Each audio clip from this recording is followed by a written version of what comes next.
ဒီကဘာပေါ်မှာလူသားတွေရာစုနှစ်ပေါင်းများစွာရှာဖွေခဲ့ပေမဲ့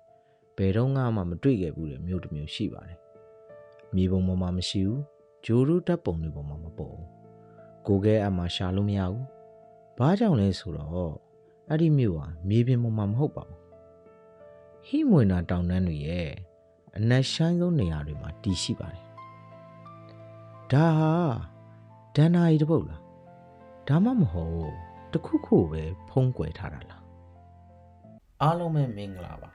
chapter 01အနေပြန်လည်ကြိုဆိုလိုက်ပါတယ်။သမိုင်းအကြောင်းအရာတွေနဲ့ထူးဆန်းထွေလာအကြောင်းအရာတွေစိတ်ဝင်စားဖွယ်အကြောင်းအရာတွေကိုသိရှိဖို့အတွက် channel လေးကို subscribe like လုပ်ခဲ့ဖို့ဖိတ်ခေါ်ပါတယ်ဗျ။ကဲဒါဆိုရင်တော့ဗီဒီယိုလေးကိုစလိုက်ကြအောင်ဗျ။ဒီကမ္ဘာပေါ်မှာလူသားတွေရာစုနှစ်ပေါင်းများစွာရှာဖွေခဲ့ပြီဘယ်တော့မှမတွေ့ခဲ့ဘူးတဲ့မြို့တစ်မြို့ရှိပါတယ်။ဒါပေမဲ့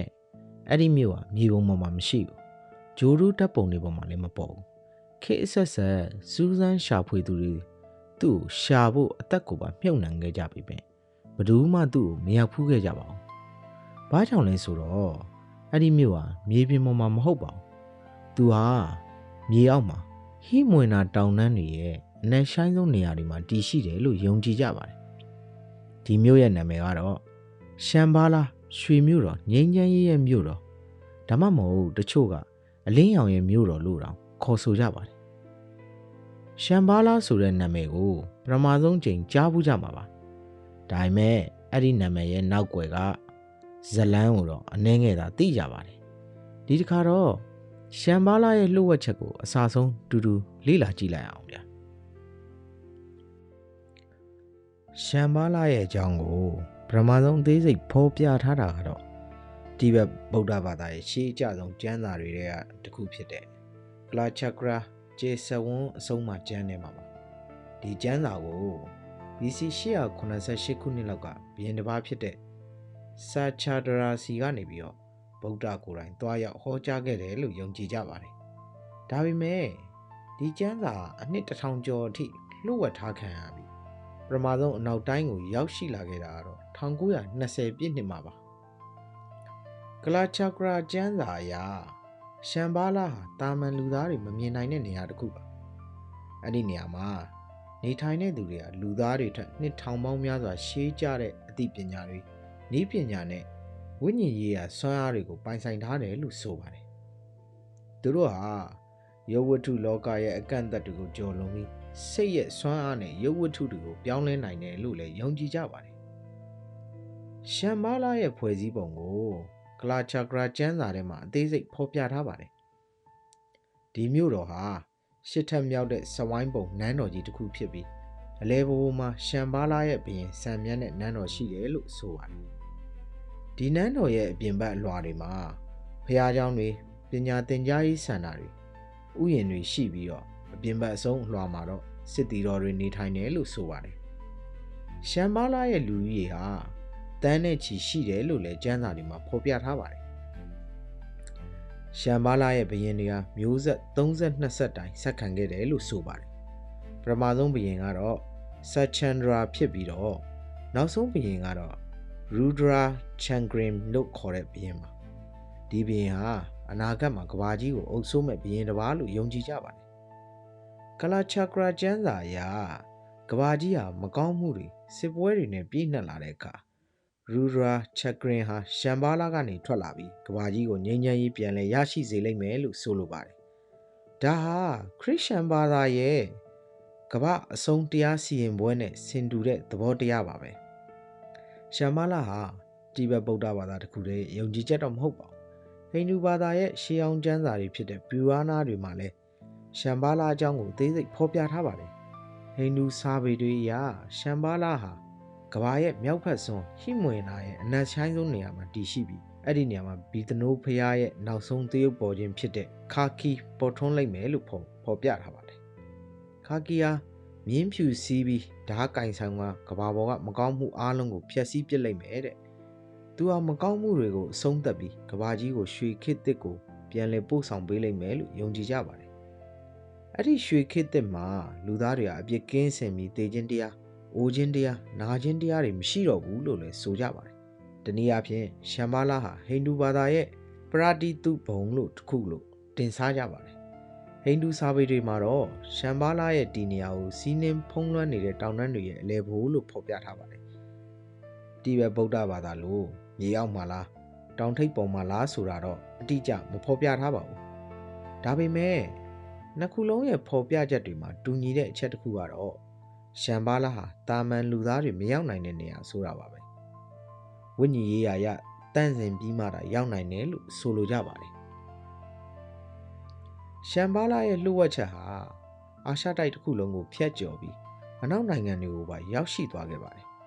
19ရာစုနှောင်းပိုင်းမှာရုရှားစူးစမ်းရှာဖွေသူနဲ့စာရေးဆရာနီကိုလက်ရီယိုချက်ဟာရှမ်ဘာလာရဲ့ဇလန်းကိုပထမဆုံးအကြိမ်ကြားသိခဲ့ရပါတယ်သူဟာအာရှတိုက်ကိုနှစ်ပေါင်းများစွာလှည့်လည်ခဲ့ပြီးတိဘက်၊မွန်ဂိုလီးယား၊အဲတိုင်း၊အိန္ဒိယနဲ့တရုတ်နိုင်ငံတွေကိုဖျက်ကျော်ခဲ့ပါတယ်သူ့ရဲ့ခီးစဉ်ဟာရာပေါင်းများစွာသောဒေသခံတွေဘုံကြီးတွေတရားထိုင်သူတွေနဲ့တွေ့ဆုံခဲ့ရပြီး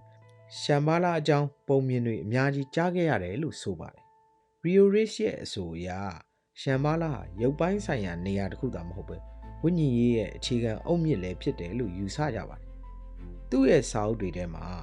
ရှမ်ဘာလာကိုအလင်းမြို့တော်လို့ဖော်ပြထားပြီးအဲ့ဒီမြို့ဟာကမ္ဘာပေါ်မှာငြိမ်းချမ်းရေးနဲ့တားဇာတာဖြစ်မှုကိုထိမ့်သိမ်းထားတဲ့နေရာလို့ဆိုပါတယ်1929ခုနှစ်မှာရှမ်ဘာလာဆိုတဲ့စာအုပ်ကိုထုတ်ဝေခဲ့ပြီးတော့အဲ့ဒီစာအုပ်ဟာနောက်တိုင်းမှာရှမ်ဘာလာကိုလူသိများအောင်ပထမဆုံးပြုလုပ်ပေးခဲ့တဲ့စာအုပ်ဖြစ်ပါတယ်ရီယိုရစ်ရဲ့နောက်မှာအခြားစူးစမ်းရှာဖွေသူတွေလည်းရှမ်ဘာလာကိုရှာဖွေခဲ့ကြပါသေးတယ်ဥပမာပြင်သစ်စာရေးဆရာအလက်ဇန်ဒရာဒေးဗစ်ဟာ1920ပြည့်နှစ်မှာတိဘက်ကိုခြေချင်းလျှောက်ပြီးတော့ရှမ်ဘာလာအကြောင်းကိုလေ့လာခဲ့ပါတယ်သူမဟာတိဘက်လိုဘုံကြီးတစ်ပါးအသွင်ရုပ်ဖြတ်ကလိုဝက်မြို့တော်ကိုရှာဖွေခဲ့တယ်လို့ဆိုပါတယ်ဒါပေမဲ့သူမလည်းရှမ်ဘာလာကိုရှာမတွေ့ခဲ့ပါဘူးဒါပေမဲ့ရှမ်ဘာလာကိုအပြင်းထန်ဆုံးနဲ့စိတ်အားအထက်သန်ဆုံးရှာဖွေခဲ့တဲ့သူကတော့မိတ်ဆွေတို့မထင်ထားတဲ့သူတွေပါပဲဒါကတော့ဂျာမနီနာဇီတွေပါပဲဟစ်တလာကတော့ရှမ်ဘာလာကိုယုံကြည်ခဲ့တယ်လို့သမိုင်းမှတ်တမ်းတွေမှာဖော်ပြထားပါတယ်သူဟာရှမ်ဘာလာကိုအာရီယန်မျိုးနွယ်ရဲ့မူလအစနဲ့ဆက်ယုံကြည်ခဲ့ပြီးတော့အဲ့ဒီမှာရှိတဲ့ရှေးအောင်အသိပညာနဲ့စွမ်းအားတွေကိုသိမ်းပိုက်နိုင်ရင်ကဘာကြီးကိုအုပ်စိုးနိုင်မယ်လို့ယူဆခဲ့ကြပါတယ်ဟစ်တလာရဲ့လှုပ်ဝက်အဖွဲ့အစည်းတွေဖြစ်တဲ့ဘိုးဘွားတွေရဲ့အမွေနှစ်ဆိုတဲ့အဖွဲ့အစည်းဟာ1930ပြည့်နှစ်မှာတိဘက်ကိုစူးစမ်းရှာဖွေရေးအဖွဲ့တွေအကြိမ်ကြိမ်ဆေလွတ်ခဲ့ပါတယ်ဒီအဖွဲ့တွေကအကြော်ကြားဆုံးကတော့1938-39ခုနှစ်မှာရှာဖာဦးဆောင်တဲ့အဖွဲ့ပါသူတို့ဟာတိဘက်ကိုတွားရောက်ပြီးဒေသခံတွေကိုစစ်တမ်းကောက်ယူခဲ့ပါတယ်သူတို့ရဲ့တရားဝင်ရည်ရွယ်ချက်ကမနုဿဗေဒလေ့လာမှုလို့ဆိုပေမဲ့သမိုင်းပညာရှင်တော်တော်များများကတော့သူတို့ရဲ့အဓိကရည်ရွယ်ချက်ကရှမ်ဘာလာကိုရှာဖွေဖို့ပဲလို့ယုံကြည်ကြပါတယ်တချို့သော theory တွေမှာနာဇီတွေဟာရှမ်ဘာလာကိုတကယ်ရှာဖွေတွေ့ရှိခဲ့တယ်လို့ဆိုပါတယ်ဒါပေမဲ့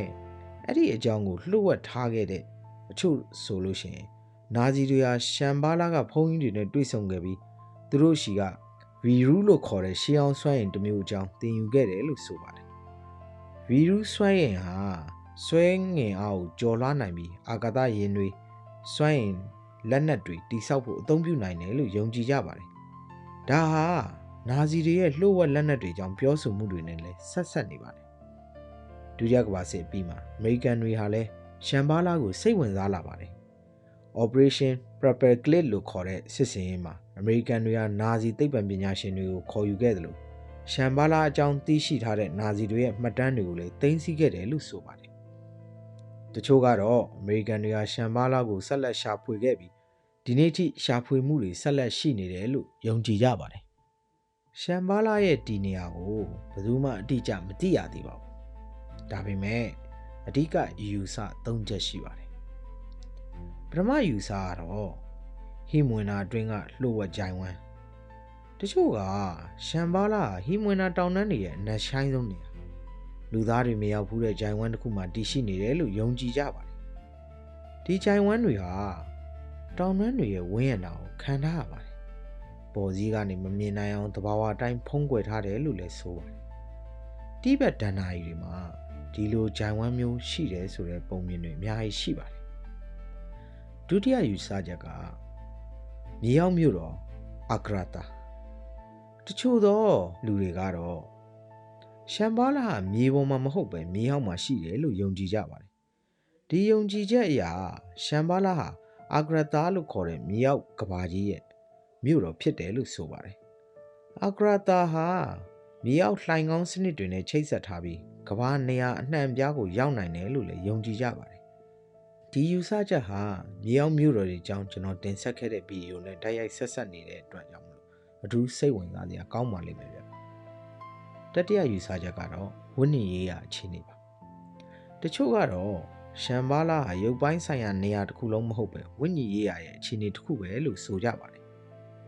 ဒါဟာဗုဒ္ဓဘာသာရဲ့ဒုက္ခပုံသဘောတရားနဲ့ဆင်တူပါတယ်သင်ဟာစိတ်သက်တန့်စင်ပြီးတရားဆိုင်ခြင်းအပြင်သင်ရှိတဲ့နေရာကနေပြီးတော့ရှမ်ဘာလာကိုရောက်နိုင်တယ်လို့ဆိုပါတယ်ဒါကြောင့်တရားထိုင်သူတော်တော်များများဟာရှမ်ဘာလာဟာတကယ်ရှိတယ်လို့ယုံကြည်ကြပြီးသူတို့ရဲ့တရားဆိုင်ခြင်းအပြင်ရှမ်ဘာလာနဲ့ဆက်တွယ်နိုင်တယ်လို့ဆိုလိုပါတယ်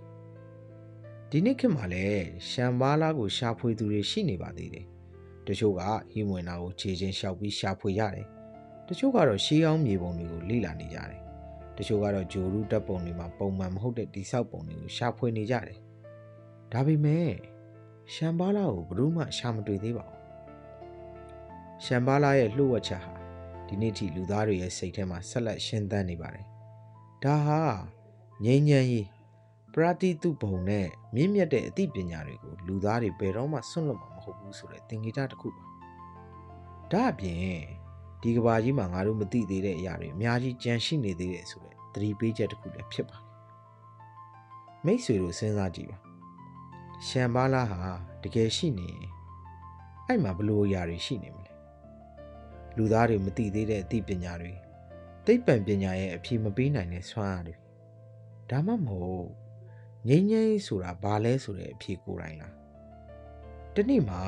အဲ့ဒီအမှန်တရားကိုတယောက်ယောက်ကရှာတွေ့နိုင်မလားဆိုတာရယ်ဒါမှမဟုတ်ရှမ်ဘာလာဟာကျွန်တော်တို့တယောက်ချင်းစီရဲ့အတွင်းစိတ်ထဲမှာပဲရှိနေတာလားဒီမေးခွန်းရဲ့အဖြေကတော့ယနေ့ထိမသိရသေးပါဘူးဒါပေမဲ့တခုသေးကြတာကတော့ရှမ်ဘာလာရဲ့လှုပ်ဝက်ချက်လူသားတွေရဲ့စိတ်ကူးယဉ်မှုထဲမှာပဲဆက်လက်ရှင်သန်နေအောင်ပါဒါမှမဟုတ်တနေ့မှာကျွန်တော်တို့ရှာတွေ့သွားနိုင်မ